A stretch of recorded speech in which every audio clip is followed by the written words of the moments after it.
Welcome to the Embrace and Expand podcast, where we talk about everything from spirituality, self-development, relationships, mindfulness, wellness, and everything that will help you embrace all that you are so you can expand into the best version of yourself.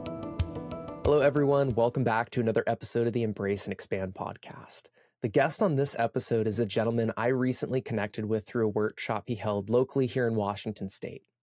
And after experiencing his workshop, I knew I had to have him on the podcast to share his view and perspective with all of you listening. He is a wealth of knowledge and wisdom that has been gained through a life of doing the work, utilizing a slew of modalities such as breathwork, meditation, movement, EFT, NLP, EMDR, just to name a few. He hosts workshops and retreats with the vision to awaken the divine spark within each and every person, empowering them to reclaim their authentic selves and find healing from within. So joining us from Costa Rica, it is my honor to introduce you to David Price. David, welcome to the Embrace and Expand podcast. Adam, thank you so much for the invitation. It's such a pleasure to be here with you. Thank you so much. Just as I noted in the introduction, you and I met through that workshop that you recently held, which was absolutely beautiful in how you took us through so many different modalities within just a 3-hour period of time. And what I found so incredible was how you were able to take a container of people, and this was held at my brother-in-law's jiu-jitsu gym. So most of those people haven't really been on the spiritual path. They haven't dove a lot into breathwork and meditation and qigong and all the various different other exercises that we went through.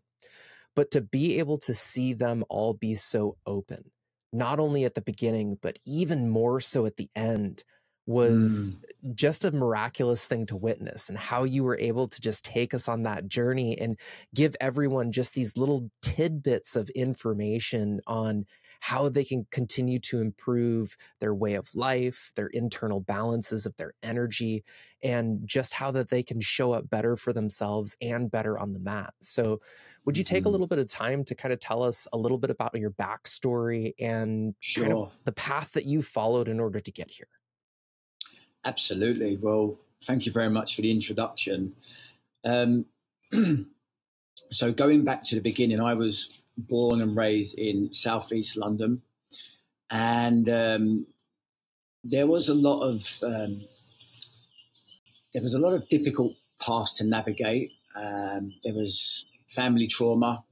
There was a lot of violence outside of the house in the area that I spent a lot of my youth. So I got to a stage around my early 20s when I knew that in order for me to grow and flourish and evolve, I needed to change my environment. So, after dealing with my own traumas inside, outside of the house, witnessing a lot of violence, a lot of drugs, a lot of alcohol addiction, I decided that in order for me to really grow, I've got to get out of that. I've got to get out of London. I've got to get out of that place. So I jumped on a plane and I went to a place called Gran Canaria, started my journey, and it was a different world. I'd never been on a plane before, grew up in these tough streets of London, lots of people being murdered and all this really horrific stuff. And the next thing I know, I'm standing next to this beach and it's blue sky and there's a hot women everywhere and just a really easy life. And I thought, wow, I didn't even know anywhere like this existed. So I was immediately like, I'm not going home. This is what I'm going to do. This is my life. I'm going to be in the sun. I love the sun. And that was it. I started my journey from them, really. I mean, I remember on the way out there to Gran Canaria, I went into the bookshop in the airport and I had a gift token from one of my ex-girlfriend's nan. And I'd never even read a book before, not even at school. I dropped out of school at the age of 14, very, difficult period. And so I thought, I'm going to read a book. And the first book I bought was by Anthony Robbins. And it was either Unlimited Power or Awaken the Giant Within. I ended up buying both the books over a period. But when I bought that first book, I started reading it, and I started to read about how you can change your mind and about belief systems and a little bit about NLP and, you know, how we can do that. And I was fascinated that I could literally use my imagination to change how I felt. And that was where it all really started. And I got my first taste of it and I was hooked. So it was in 1998 that I started this journey of healing and self-discovery. And I was really just fascinated with, you know, learning different tools and techniques and modalities to become just an all-round better person, right? So over the next 18 years, I traveled all over the world, lived in various countries, from Spain to Dubai to Greece, Australia, Thailand, traveling all around the US and India and all these different, just gaining knowledge and experience. And over the course of that time, I was just dealing with my own stuff. You know, I had some issues with alcohol and drugs, and I was really just using these substances to escape what I wasn't ready to deal with, the deep traumas, you know, the wounds, the core wounds. And then it was around, as I mentioned before, it was around 2011, 2012. Well, it's actually 2012 when I learned transcendental meditation. And it was the first time in my life I was able to really sit and be still and be calm and have the clarity to see what it was I needed to do to heal. So with that being said, I started to work with my own therapist, learning different tools, different techniques, and really just helping me heal from my core wounds, which was abandonment, which created anger and it created addiction, all these different things. And I remember in my session, I had my therapist, beautiful lady called Christine Black in London. She used a little bit of self-hypnosis, EMDR and tapping. And I was able to remove this emotion that I'd carried for 25 odd years within an hour or two. And I walked out and I didn't feel it. And I was just completely shocked. I was like, how is this even possible? And it was from that session that I was just like, okay, I've got a whole list of stuff I need to work through. So rather than backwards and forwards to the therapist, I'm just going to go and learn this stuff and do it myself. And that's what I did. I was fascinated. And then I became a practitioner of NLP, like you said, hypnosis, timeline therapy. I learned EMDR and all these different tools. And I just spent the next 5 or 6 years really just going in and working on me. And I had no real desire to work with people. You know, as you know yourself, when you're on this spiritual path and you're on this path of healing and service, you tend to find the people that are doing this are really quite sensitive, and they're strong empaths and they feel everything. And because of that, I was like, well, I can't sit in front of anybody else. I need to really just do me and fill up my cup. And that's what I did. And then it was around about, I think it was about 4 years ago, I got introduced to this neuroscience technique called havening, which we spoke about before as well. And I couldn't believe how simple it was to use this technique to literally go back and unlock these traumas that have happened in the past just by using our imagination and our touch. And I just became fascinated by that. And I started to really understand the power of the human body as an instrument and what we can do when we use our imagination, and we can create frequencies by using psychosensory touch and all these things. And that was it when I just felt this is bigger than me. I need to really start sharing this with the world. And that's when we launched We the Medicine. And we the Medicine is just, it's like a message to share that we've all got these tools around us, whether that tool is touch or breath or, imagination or movement. that all of these tools are just medicines, and we can use our own medicines and medicines around us in order to heal and to be the best version of ourselves. And that's when it really started to take off. Yeah, we haven't looked back from there. It's grown, and even just in the last 18 months, we've been holding regular world meditations, sharing these tools throughout the world on a bi-weekly meditation. And that's now reached around 60,000 people. So it's people are just waking up and people are looking for these tools. And yeah, here we are, Costa Rica, and serving and sharing these tools and really just bringing this medicine to the world and sharing what we're actually really capable of when we use our own imagination and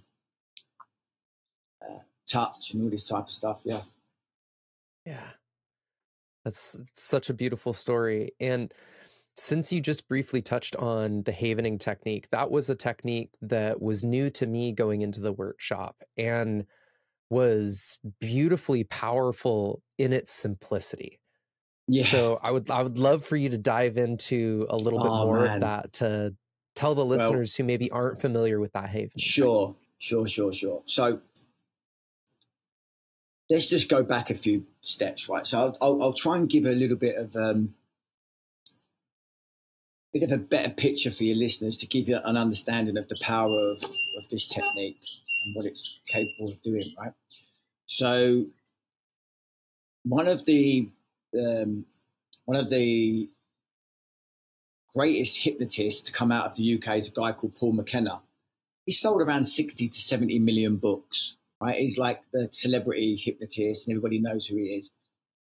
And he's done decades of learning about his trade. So when he got introduced to this technique, he turned around and said, like, everything I've ever learned about hypnosis has just been completely wiped out by this technique, this havening technique. And the reason he said that is because in one session, you're able to literally go back to a point in time. Let's say there was this incident when I was 10 years old, so nearly 40 years ago now. And every time I thought of that consciously, it made me feel sadness in my heart. Because let's say it was to do with my dad never showed up when he was supposed to, and I didn't see him for the next 10 years. Just say, argument's sake, I felt abandoned, felt sad. And then as I get older, that starts to turn into resentment and anger. And then I start to create all these emotional feelings around that. And in the relationships I have, I'm always going into relationships feeling I'm not good enough because of the abandonment. And I'm always trying to be validated by people because I'm looking for that love, which I never got from my father. And these are how these things work, these traumas. So every time I think of it, I get this horrible feeling. And I better not think about it because it makes me sad and cry. And so with this technique, we're able to go back to that time where this event took place and literally unlock the link that keeps the memory and the emotion tied together. So when I think of it, I activate the emotion that makes me feel these horrible feelings. Well, with this technique, within 10 to 20 minutes of a session, it literally just goes like that and it just unlocks it in the amygdala area of the brain. So that then when we try and think of the old memory, the memory's still there, but there's no emotional charge. We don't have that negative feeling that holds us back. It just delinks. And once it's delinked, you never feel it again. It just goes, it disappears for good.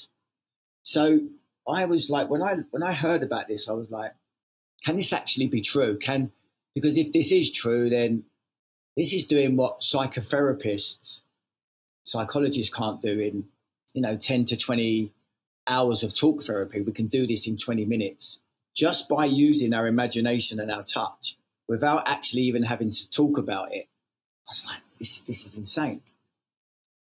So when I realized how easy it was, I was like, okay, I need to learn this. And I went to the foundation, which is set up and run by two twin brothers in New York called Ronald and Stephen Rudin. Thank you so much again. I always, whenever I mention their names, I feel so grateful and honored that I'm able to like take this technique and really share it.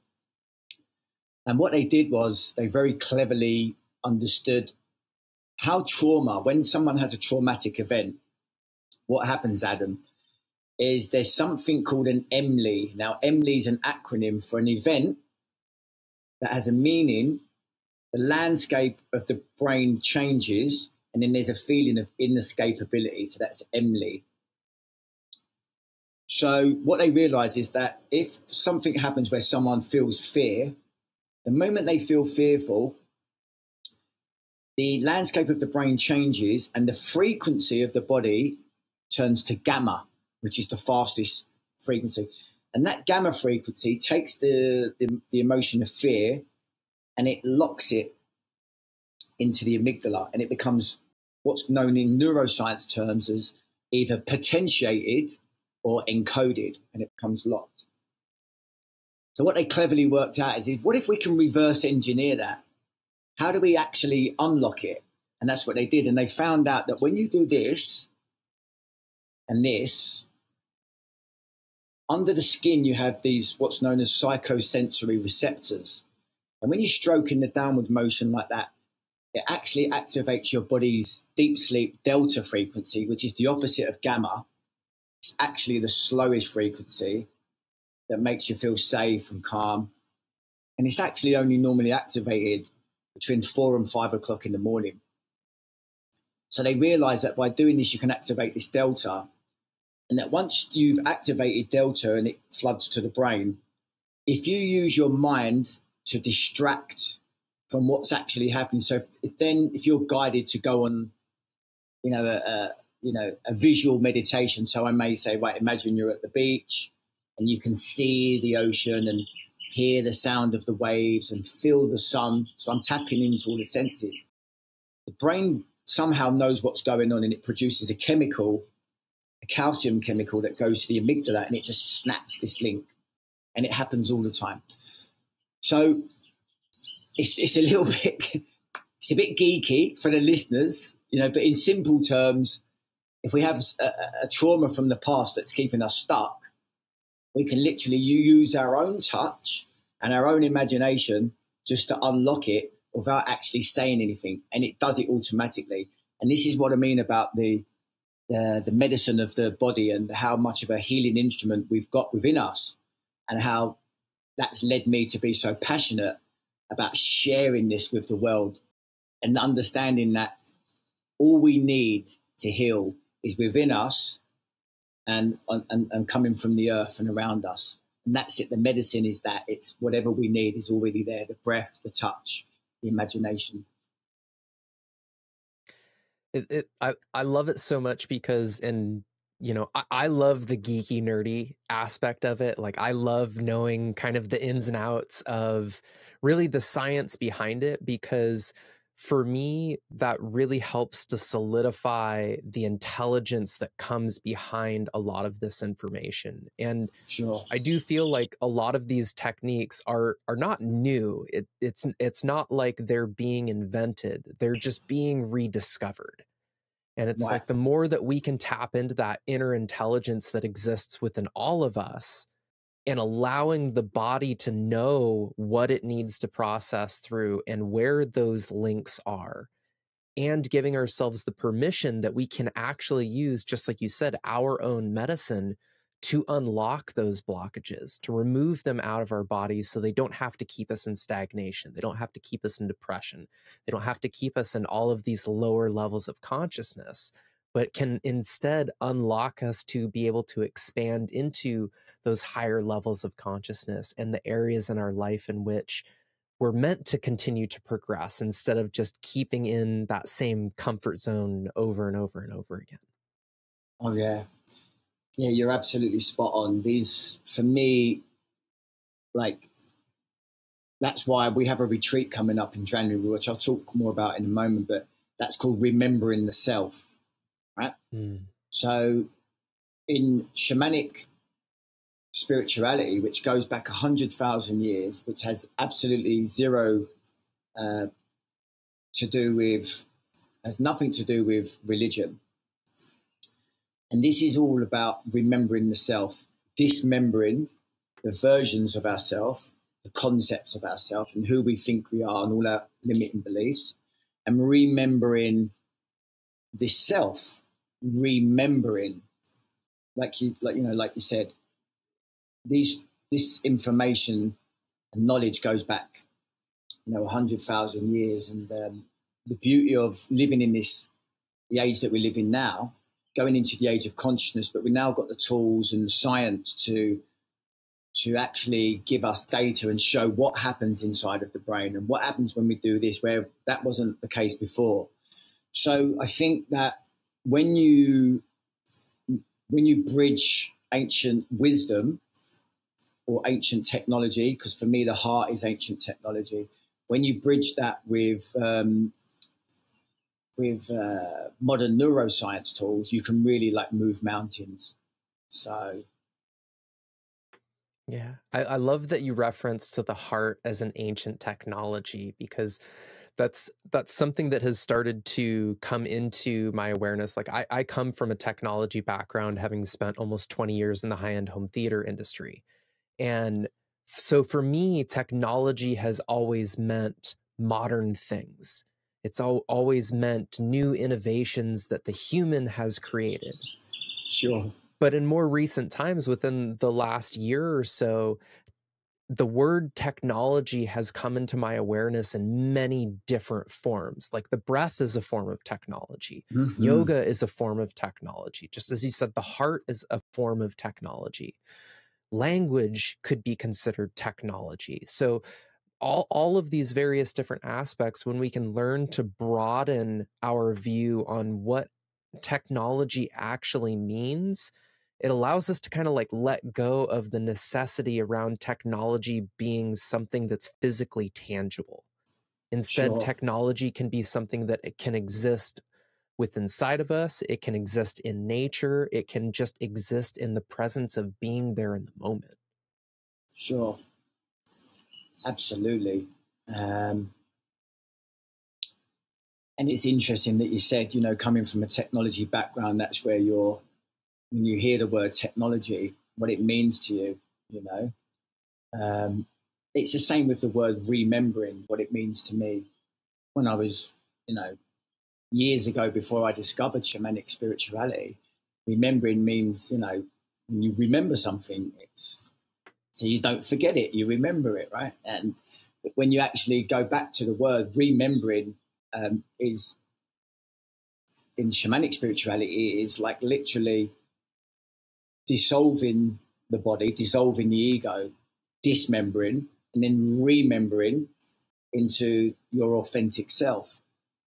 So yeah, it's language is definitely a technology, and so is your breath and touch and movement and the food you're eating and all these different things. So it's funny, we were talking about technology only to have technology start giving us issues there for a moment. So if the conversation is slightly askew here in the podcast, that's why we ran into a couple of technical issues. So we've got those solved now, and we can continue this beautiful conversation. So speaking of, you brought up the fact that you traveled all over the world to learn many of these different modalities that you use now in your shamanic toolkit. And you found yourself in Costa Rica. What brought you specifically to Costa Rica over all of the other places that you traveled to? Well, it's a good question. I was actually living in London at the time, and it was just when we came out of the first lockdown with the COVID stuff, and I realised that the UK was going to go into a second lockdown, and I just felt I needed to be somewhere where I could be free and be able to like show these tools and techniques to the world. I couldn't do it in the UK at the time. So I think I remember doing a mushroom journey, and then it just sort of like came to me in spirit of Costa Rica, Costa Rica, Costa Rica. I didn't know anyone here, but that was it. Once it came to me, and I knew I was guided to be here, I literally just packed my case, bought my ticket, and I think 3 weeks later I was here, and I didn't look back. Let's just say that it's a stunning place, and there's lots of people doing this type of work here, and so that's pretty much the story of how I ended up here. Yeah, so just divinely guided to head to an area that was going to allow you to continue to do the work in a unrestricted way. Absolutely. I mean, even when I first come here, I was really still I was going through a bit of a period when I came here where I stopped working with people, and it was more like going in and finding out what I needed, making sure my cup was full. And it was within 6 weeks of being here that I got guided to go and start journeying with sacred plant medicines. And that was when when things started to really change for me, when I started to work with ayahuasca. So, and that was, where are we now? So we're going back, that will be 3 years in January. So I'm fairly new to the plant medicine path, but it's been, that was a big turning point for me, discovering ayahuasca. Since you do use so many different modalities on top of using plant medicines within your retreats, how have you seen the difference between just using modalities like breathwork or NLP or the havening technique that you talked about comparatively to plant medicines?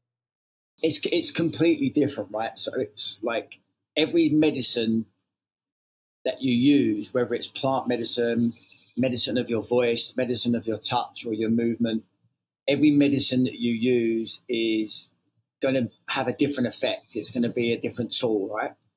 And for me, working with ayahuasca is just another tool to be able to show us, parts of ourselves that other medicines can't.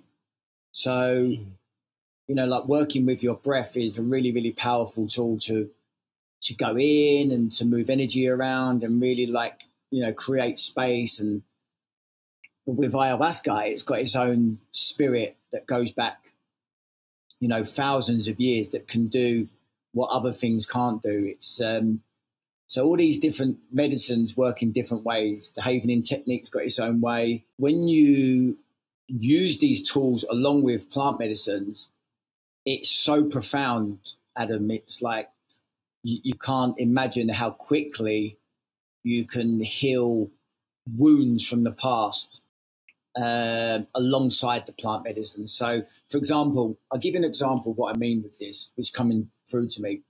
I was staying with, me and this guy was sharing a room when we was doing one ceremony. I think I was like 10 ceremonies into my journey. And I was like, my mind was like blown open. And he was there, big guy from the US, originally come from Russia.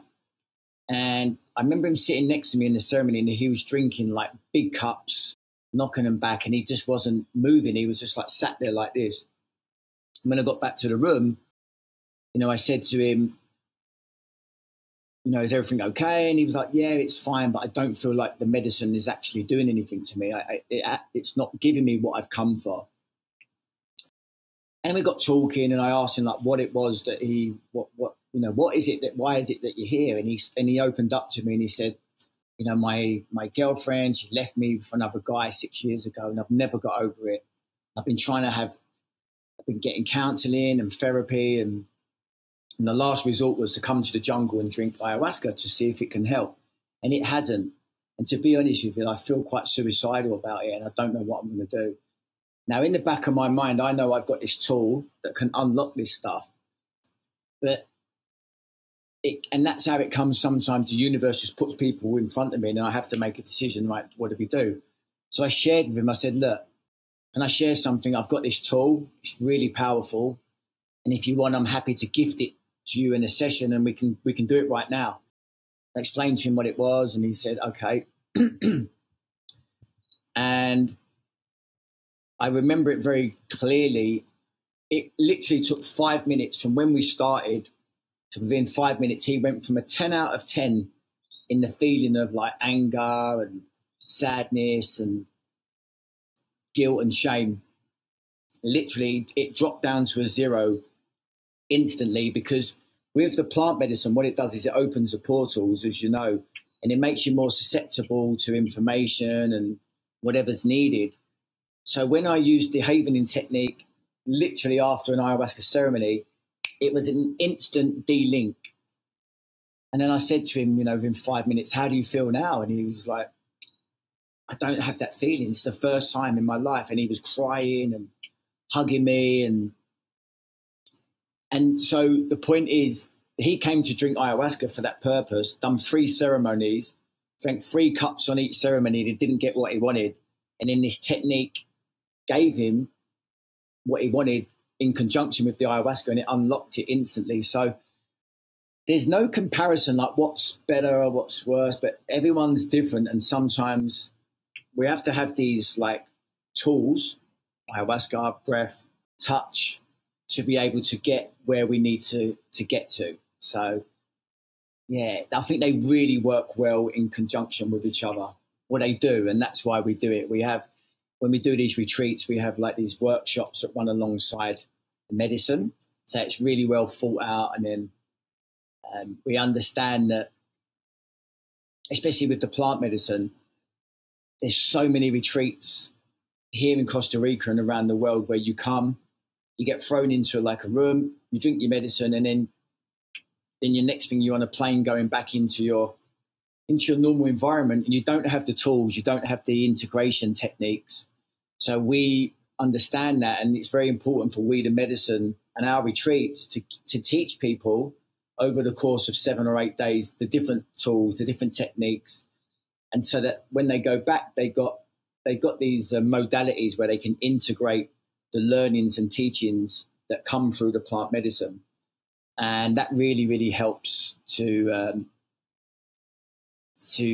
get people through the difficult moments after working with plant medicine, because there is always difficult moments, because it's showing you what you need to work on. It doesn't heal you, ayahuasca, but it will give you the insights, and then with the tools that we teach, that's giving you the skills to navigate the difficult seas, if that makes sense. Yeah, yeah. Yeah, you and I are in full alignment with that view of, there is no magic pill. There's no one-way ticket for any one person on what's actually going to make the difference. But when we can learn to work with these tools and recognize that they each have their own time and place, and sometimes you need to use multiple tools in conjunction with one another to achieve the necessary intention that you have going into a certain ceremony. But it doesn't stop at the ceremony. Life is a ceremony. So we have to learn to actually work with the information that we receive in ceremony and then apply that to our life via integration to actually receive the healing that happened within the ceremony. Absolutely. I mean, what you said there is the core teachings of our work, is that life is a ceremony. You know yourself, I was talking about this during the workshop there in Lake Stevens. When we understand that life is a ceremony, and we really take responsibility for our awareness, and we train ourselves to be consciously aware that we're always walking through life as a ceremony, and that each breath we take is sacred. Because one day it's going to be our last one, right? Yeah. So it's like, how do I choose to show up? How do I choose to work with my breath as a tool to bring me into the present moment, as you know?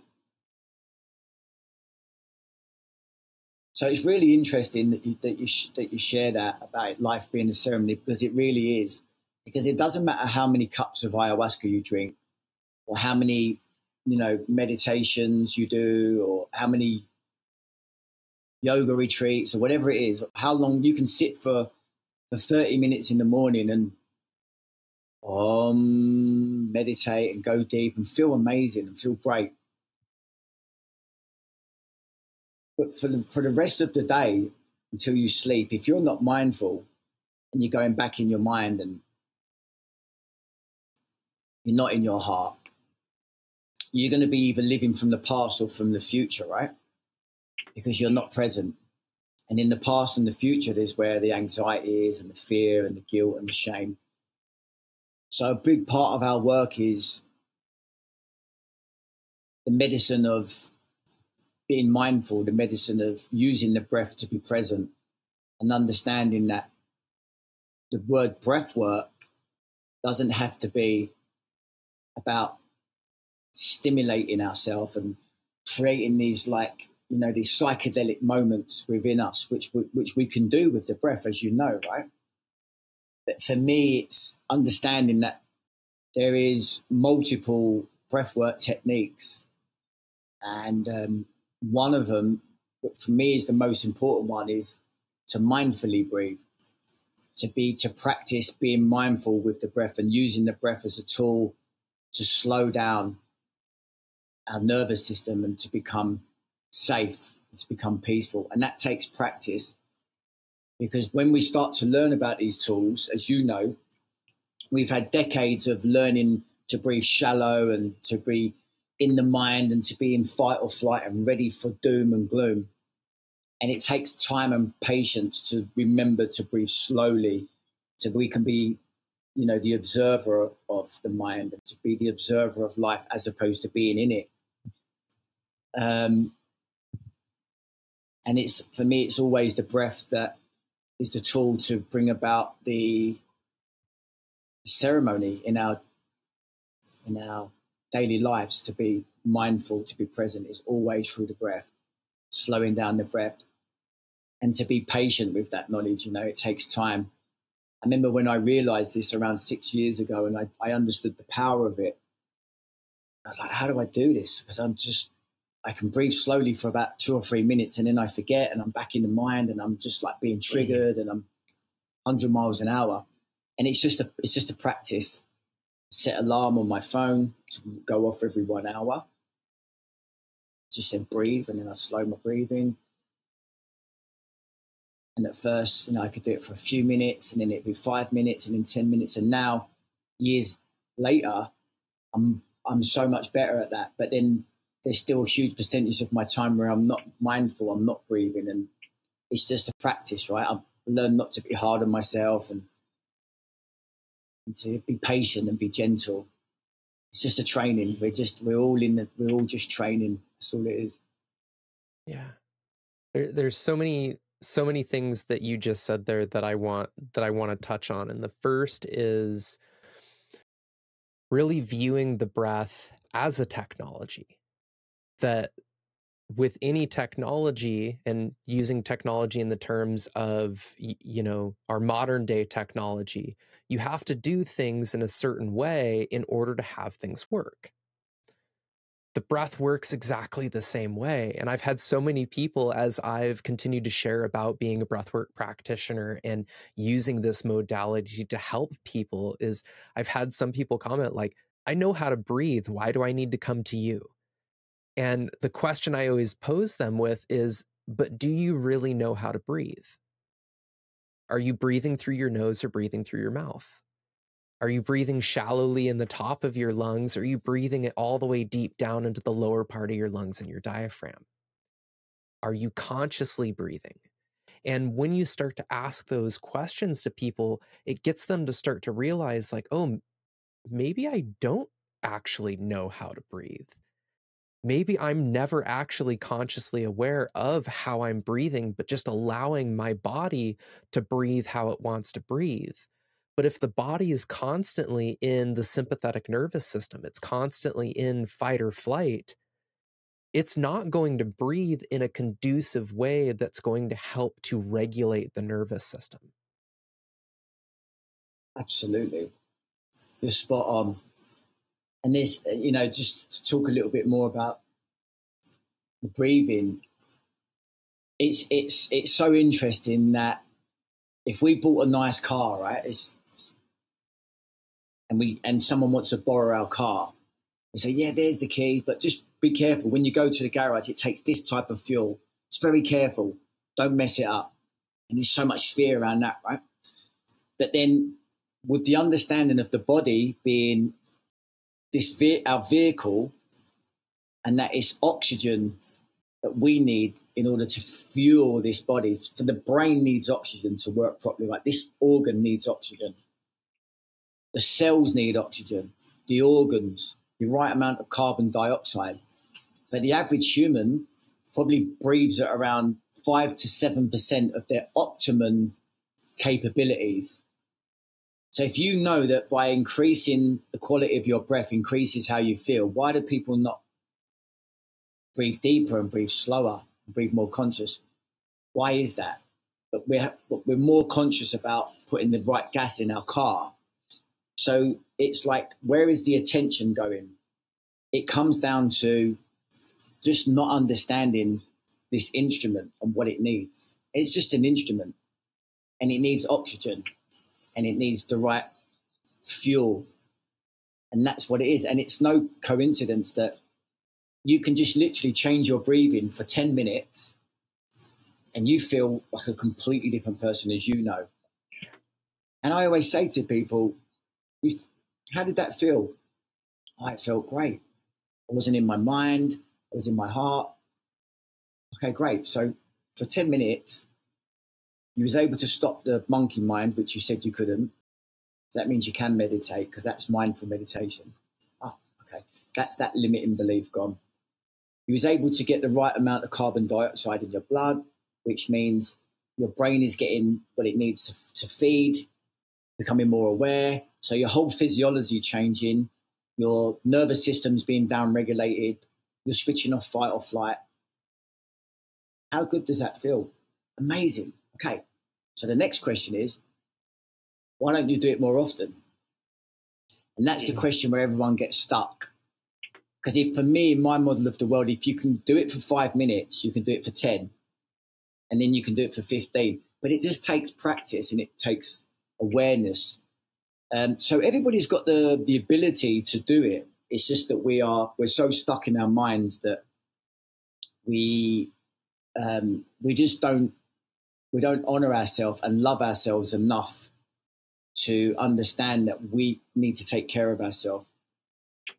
A lot of that comes down to just at a subconscious level, not believing we're worthy of being and feeling the best that we can. And it's all about the subconscious, which comes back to childhood wounds that need to be delinked and unlocked.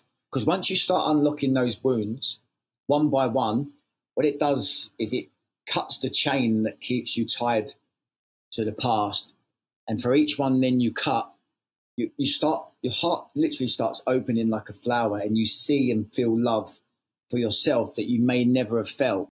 And then it's like, wow, I'm actually a really decent human being at my heart. And I'm not this mind that says you're no good and you can't do this and blah, blah, blah. And understanding that that's not actually who I am. It's actually here. So it all comes down to the breath and being aware and choosing love. Yeah. And that kind of brings me back to one thing that you were saying just a little bit ago about having grace with yourself.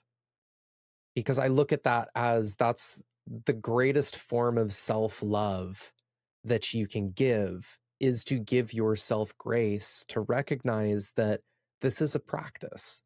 It's not about, yes, we can change limiting beliefs, we can change childhood traumas, we can change old patterns in an instant, but we can't expect that change to be lasting long term unless we're giving ourselves that grace to recognize that this is going to take a practice of every single day, remembering who we are, remembering that fundamentally we are all just love. We all want love, we all want to give love, and therefore that's the underlying thing that exists within all of the universe. And that's something that we can tap into more and more the more we learn to be conscious with our breath and the more we learn to live from the heart instead of living from the mind. Absolutely. Yeah, it's beautifully said, and it's so true. The challenge is when we're holding so many negative views about ourselves and constructs about who we are and limiting beliefs and stories and labels, like identifying with, the trauma, the abuse, being a survivor of that. I'm a survivor of that. And what happens is just human biology is we become victims, and we're living in survival mode. And it's just a program. And in my model of the world, I believe that choice is everything, what we've got. And we can always choose to come out of the mind and into the heart. Now, for some people, that's more difficult because some people are so disassociated with the nervous system. They're like literally in fight or flight, and they don't believe they've got a choice. And it takes time, and it takes, patience, and it takes an understanding that we've got to go back to the beginning and look at these core wounds and be courageous enough to know that with these new tools, especially the havening technique, we're able to really go back and unlock this stuff and let it go. And once you've done that, Adam, and you've gone back and really worked on your 3 or 4 top core wounds and be able to sit there and think, I don't feel that anymore. That's when we're more able to be present and be in the heart. So it's not easy to do when we're carrying so much weight from the past. But a lot of it as well comes down to the power of surrendering and letting go. This is like another tool, another choice that we've all got. And then that moves into a lot of the Buddhist teachings of forgiveness and self-compassion and being gentle. And not everyone's ready to hear that. People have to get to that stage when they're ready, Yeah. But I think once people understand that through the power of forgiveness and surrendering and letting go, that's the tool right there to cut those chains that keep you tied to the past. It takes, like you rightly said, it takes time and it takes practice and it takes patience and it takes training of the mind, training of the breath, and it just gets easier in time. Like everything, if you're learning a language or you want to build your muscle in your body, you're going to go and be prepared to train. And it's the same with this path of, as you know, spirituality and empowerment. It just takes time and it takes practice.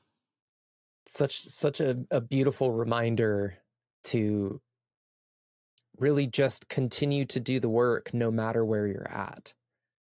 Because eventually you'll get to that certain point where things all of a sudden become easy because you've been doing it long enough that you've now ingrained that, whether it be meditation, whether it be breath work, whether it be just being mindful in every moment. The longer and longer you do it, the easier and easier it gets. But at the beginning, like starting anything new, it's difficult. Like as an example, was traveling over the last year and got way out of my workout routine. And so I'm back at the CrossFit gym. And yesterday I did a workout that just halfway through, I felt nauseous. I felt like I was going to puke. And it was this ego check of, hey, you haven't been doing this for a while.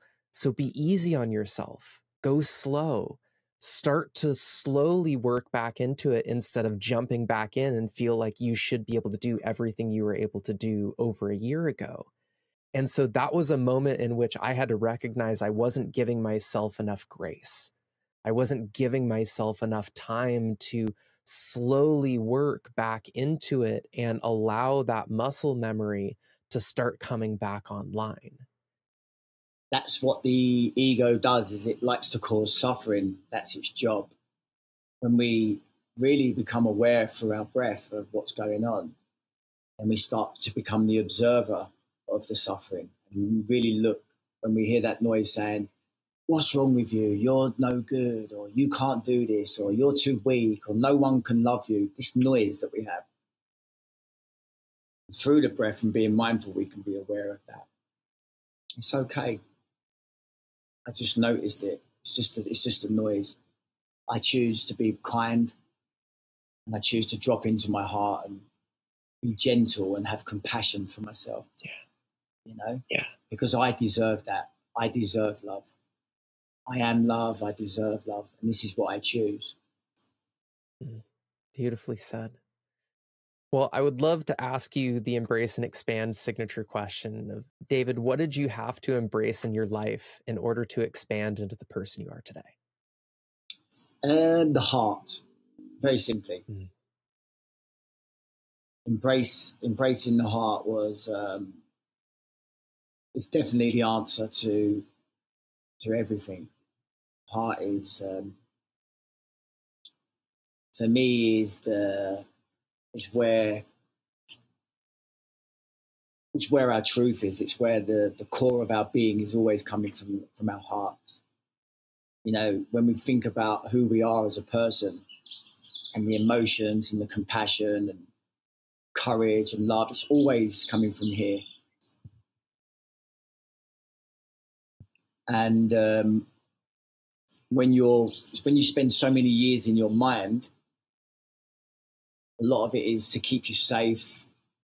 You know, the ego's, it gets you through a lot of these difficult periods, you know, but it creates a lot of self-centeredness, and you start to believe you're the center of the whole universe. And actually coming into the heart and dropping in enabled me to really expand into my true power of being this warrior healer, or whatever you want to call it. I don't class myself as a healer, by the way. I'm more like a healing facilitator. But just to see and feel my spirit as a human, to understand that my power is coming from, you know, thousands of years of ancestors that were, you know, recreating me, the final version of that line, only through the power of love. Knowing that, like, you know, all my ancestors that ever lived before me never ever decided to have a child out of fear or guilt or shame. It's only through love. So the heart is like the center force of your existence that goes back through the beginning of time, and you carry that power there. And the moment you really truly open it, it just pours out. And I'm still discovering that every day, and it's great. I love it. I got to sit with that for a moment, because that was so beautifully said. And the awareness that came to me when you were saying that, in reflection of the fact that every single ancestor was born out of love. But as we go through the challenges that we face through life, we forget that. And it's through that remembering process and opening the heart that it's almost as if we are opening our heart to the love of every single ancestor that came before us. 100%. And also, alongside opening, is that we have the power to really just put our hands on our heart and tap into that. It's really, really simple. We just close our eyes and we invoke the spirit of our ancestors to come to us and to work through us by literally just asking, you know, divine healing intelligence, allow me to connect. So all my ancestral spirit, the warriors, the healers, all those great witches and wizards, let me feel that. Let me walk through life with that power to protect me, to show me the way. I'm calling it on.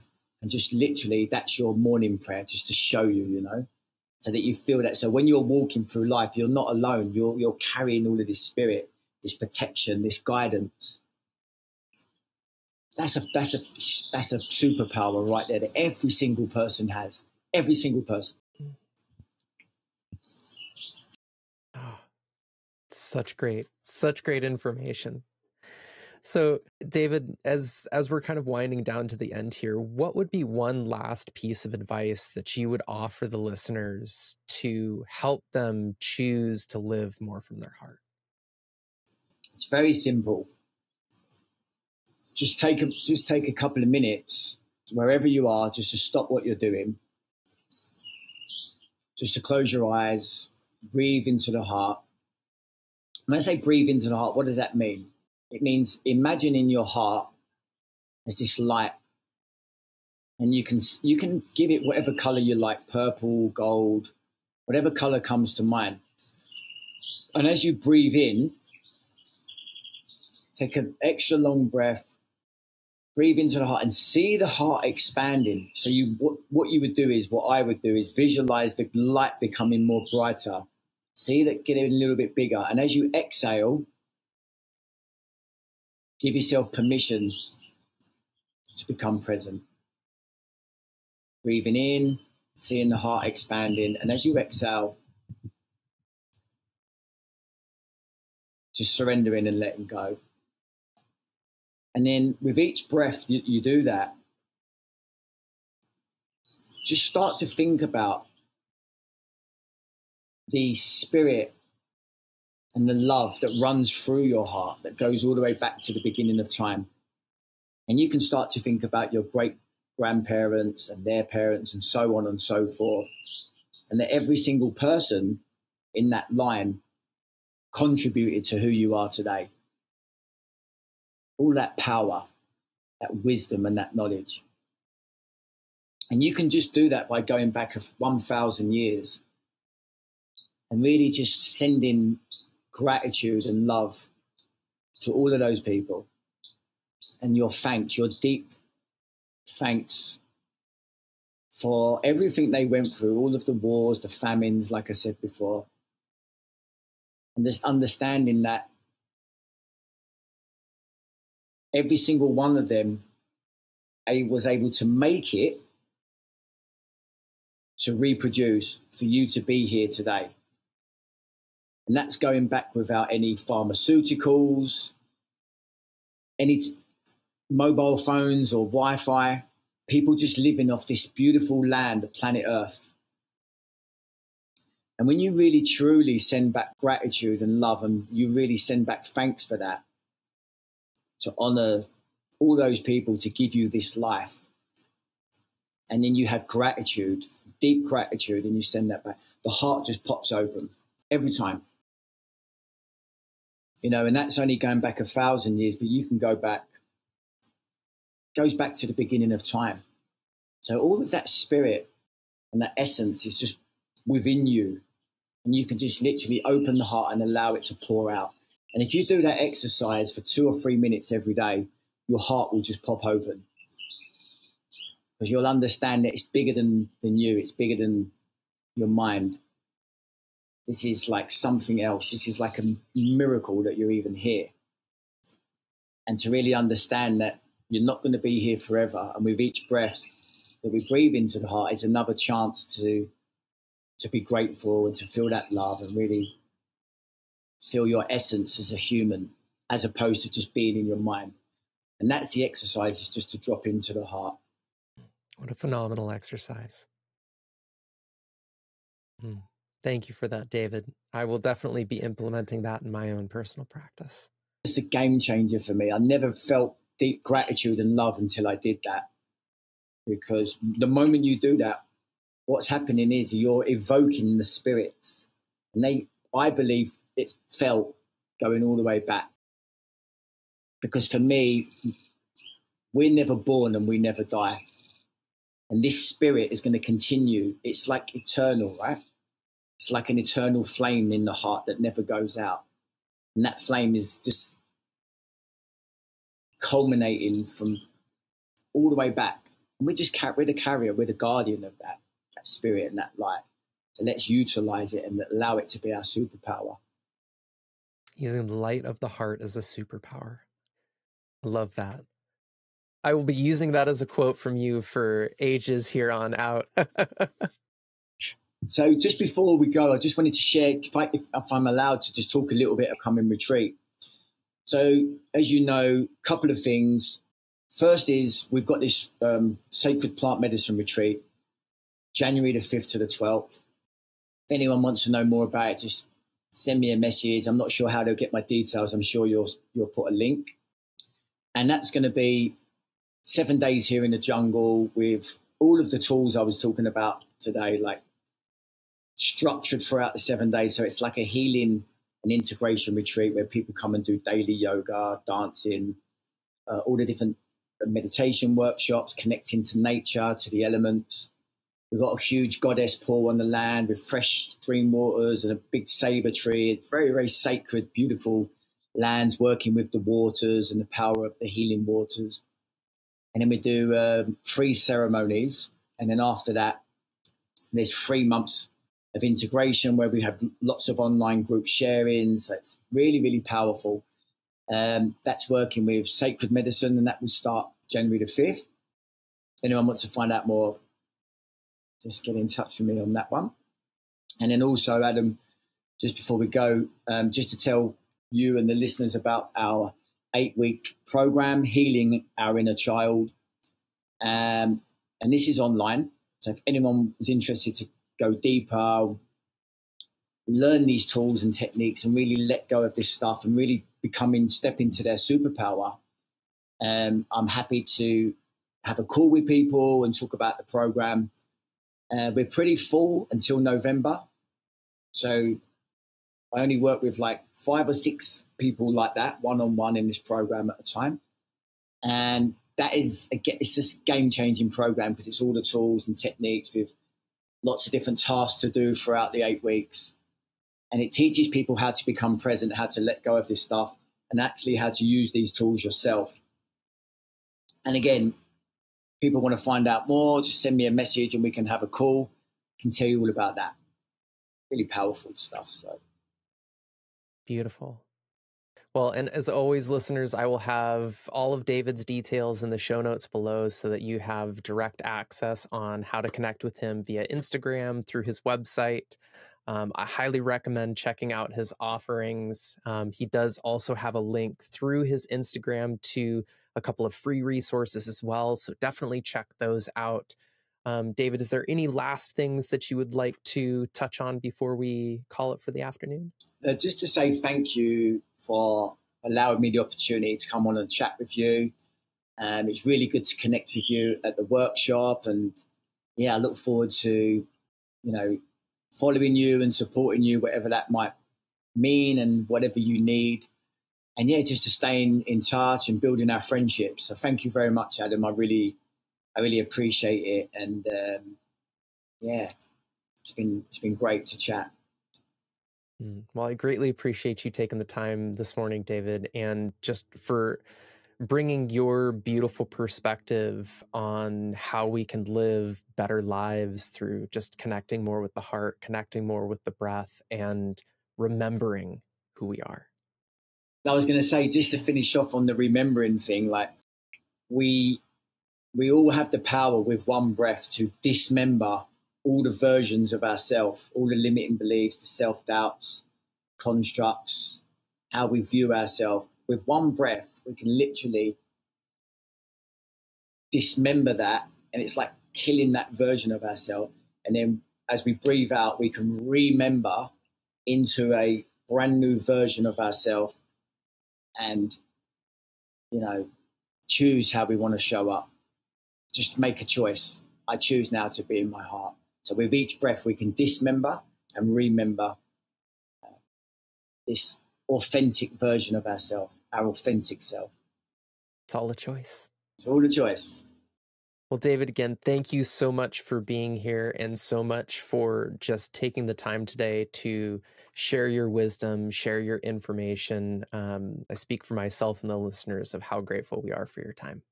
Thank you so much, man. Really appreciate it.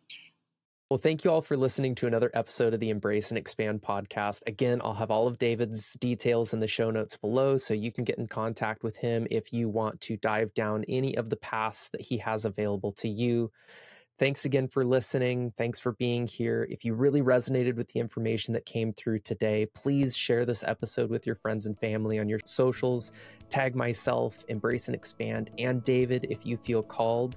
And if you could, leave a review for the podcast. That really helps to spread the message and expand it beyond what we can just with our own avenues. So thanks again for being here, and I'll catch you on the next one.